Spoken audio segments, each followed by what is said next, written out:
कौमी moment Korangi town के हिमा वक्त बेदार फोकल पर्सन वसीमुद्दीन मेओ के फौरी काविश से ए एरिया कोरंगी नंबर 6 मार्केट में रब ताला ने एक घर को सानहे से बचा लिया। ए एरिया कोरंगी नंबर 6 में रात गए तकरीबन 2 बजे एक घर में आतिशबाजी का वाक़या रहनुमा हुआ, जिसकी इत्तला मिलने पर फोकल पर्सन वसीमुद्दीन मेओ ने फौरी तौर पर इलाकाई पुलिस के SHO Awami colony Adnan Bukhari sahab, ASI Suhail sahab, Zahid sahab और incharge fire brigade Korangi Zafar sahab से रब्ता किया, जिस पर बरवक्त कार्रवाई करते हुए मौके पर पहुंचकर फायर ब्रिगेड के अमले ने आग पर काबू पाया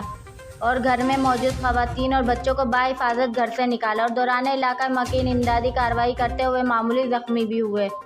जिस पर वसीमुद्दीन मेओ और इलाका अवाम ने इनको शाबाशी दी और SHO अवामी कॉलोनी अदनान बुखारी साहब और इनकी टीम का और इंचार्ज फायर ब्रिगेड जफ़र साहब और इनकी टीम का शुक्रिया अदा किया। इस मौके पर मौजूद बड़ी तादाद में इलाका अवाम ने सिंध पुलिस, फायर ब्रिगेड और मुत्तहदा कौमी मोमेंट पाकिस्तान के हक़ में नारे लगाए। मुत्तहदा कौमी मोमेंट पाकिस्तान कोरंगी टाउन। बिस्मिल्लाहिर्रहमानिर्रहीम। अल्लाह का बहुत शुक्र है, अल्लाह का जितना शुक्र अदा करें कम है। ये 6 नंबर मार्केट पे आग लग गई थी और मैं शुक्रगुजार हूँ अवामी SHO अदनान बुखारी साहब का और सुहेल साहब का, जाहिद साहब का, इनकी पूरी टीम का, फायर ब्रिगेड के जफ़र साहब, सुफियान साहब का, जो फौरी मैंने कॉल करी और ये अल्हम्दुलिल्लाह गाड़ियाँ पहुँची और जिस टाइम पे पुलिस आई थी तो बच्चे और लेडीज़ घर में थी, मगर अल्हम्दुलिल्लाह उन्हें सेव किया।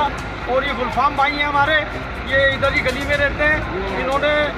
बहुत अपनी जान पे खेल के इन्होंने आग बुझाई है, इनका भी बहुत शुक्रगुजार हूँ। और ये बच्चा भी बच्चा जख्मी हुआ है, इसका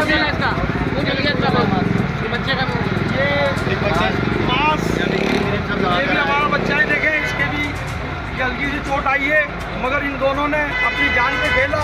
और ये आग को काबू पाया। और फायर ब्रिगेड का भी बहुत शुक्रगुजार हूँ और ख़ास तौर पे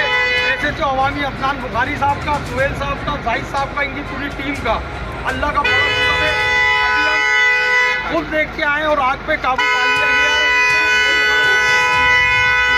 फायर ब्रिगेड भी थी, ये भी लोग थे और सुहेल साहब और जाहिद साहब भी थे, तो अल्लाह का बड़ा शुक्र है।